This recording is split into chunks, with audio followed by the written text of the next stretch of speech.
Hey, my name is Cearia Petersen, and I'm gonna do my testimony today the best way that I can.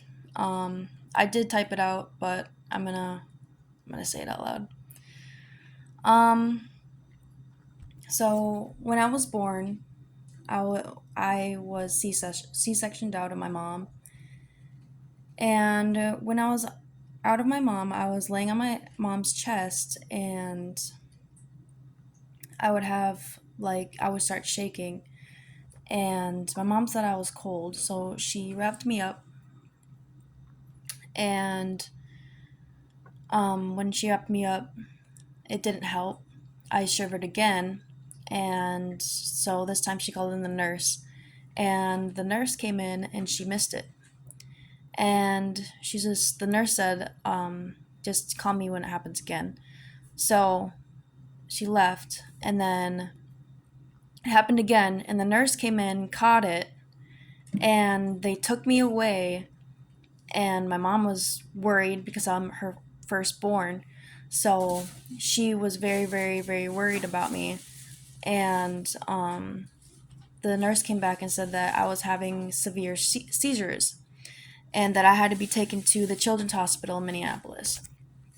So they took me to Minneapolis, and on the way there, my mom was so worried. Like, as a first child, she would worry.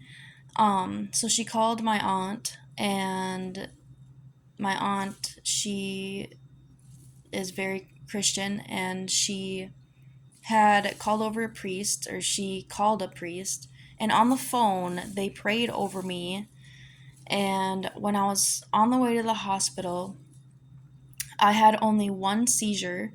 And when I got to the hospital, um, they said I was completely healthy, and they poked me, probed me, did all those things. I know that they poked me and probed me because when I was growing up, I had a scar in the back of my head, in the back of my neck, and it was like up my whole neck, and it was there for like a lot of my childhood life up into like early teens.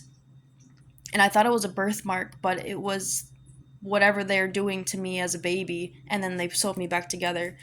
So it was like a surgery mark of some sort, trying to figure out what was wrong with me. And but while I was at the hospital when I was a baby, they told me that I was rated 8 out of 10 for good health in being a baby. So ever since then, nothing bad ever happened to me. Like I only got sick a few times in my life. I had never broken a bone, and I've never really gotten just deathly sick. Like, I'd never been hospitalized for anything. I've never needed surgery. None of that stuff. And I always wondered about that. I always thought like why am I so healthy, and like these bad things are happening to other people, and then like but me, and then I get this, and then some people, they have the same thing, some other people don't haven't ever broken a bone or have always been healthy too. So it's just like I just feel like there's something more to that, like, but yeah.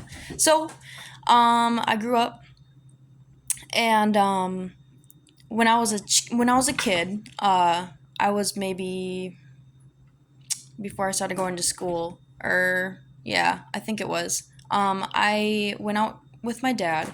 We went to like a family friend gathering, and when we went there, I like was playing with a group of boys, and they had like a toy gun that I really wanted. One of the boys did, and I wanted to take it from him. And when I tried to take it from him, I took it out of his hand, and a swarm of horseflies came over me and bit me all over my head. And I ran to my dad, like, just scared, like, what the heck was that? Like, obviously, as a kid, yeah, you go straight to your parents. So, at the time, my dad was babysitting me, and I ran to him, and he didn't believe me. Like, I told him what happened, and he was just scratched it off. He's like, oh, yeah, kids being kids. And I was like, no, this really happened. Like, I know it did. And as I grew up from that time on, like, I was young, like it could be easily not remembered, but it was just so like you couldn't not remember that, like it hurt. So um when I was growing up, like after that point, I felt on my head like the bumps are still there from being bit from the horseflies. So like ever since then, I hated horseflies. Like I knew that's what they were, and it sucked. And I actually have scripture for this. um Hebrews 12:7-8, it says, "It is for discipline that you have to endure. God is treating you as sons. For what son is there whom his father does not discipline? If you are left without discipline, in which all have participated, then you are illegitimate children and not sons."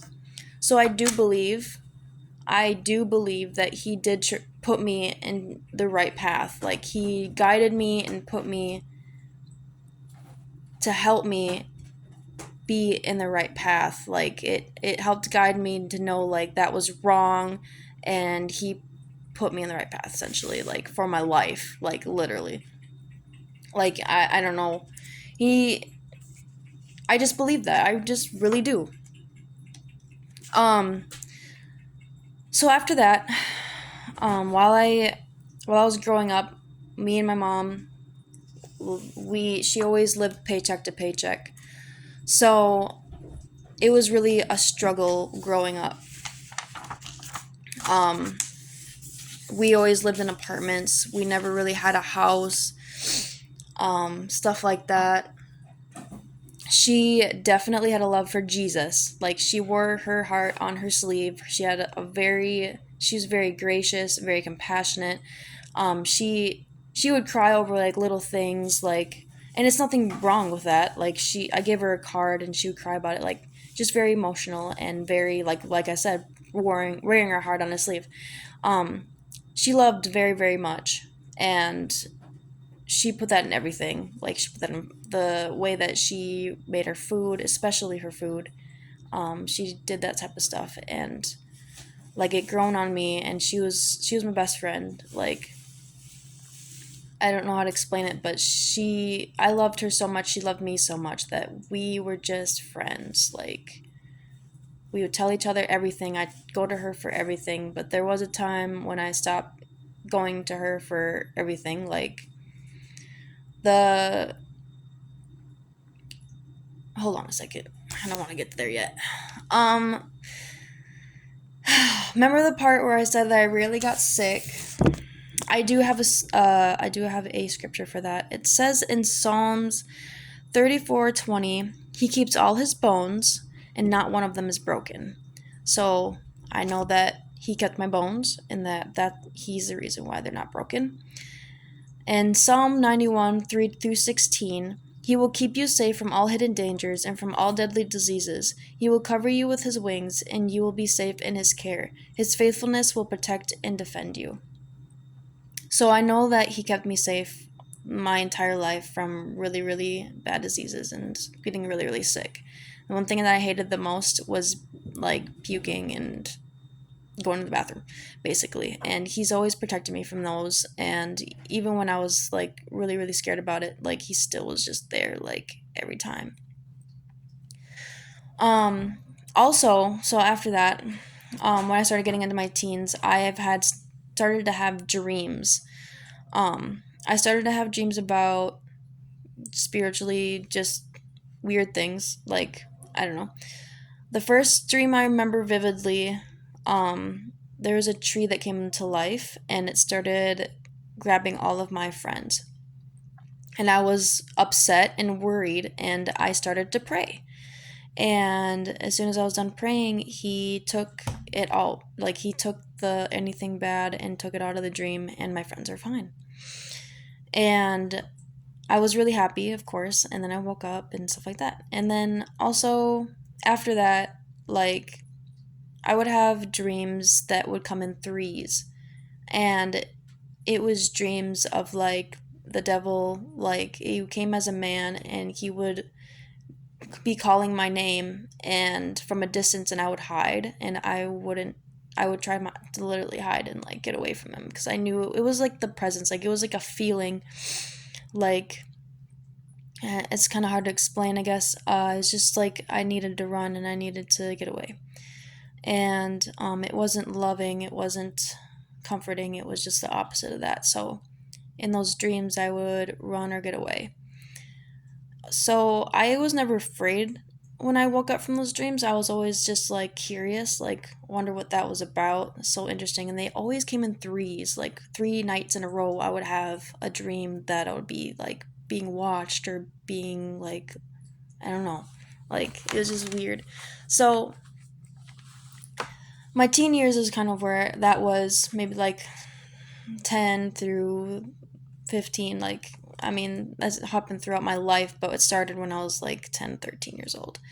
Um, One day, a church member from somewhere, I'm not sure where, they gave me a bunch of cards, and I still have them. Actually, since I'm videotaping, I'll just show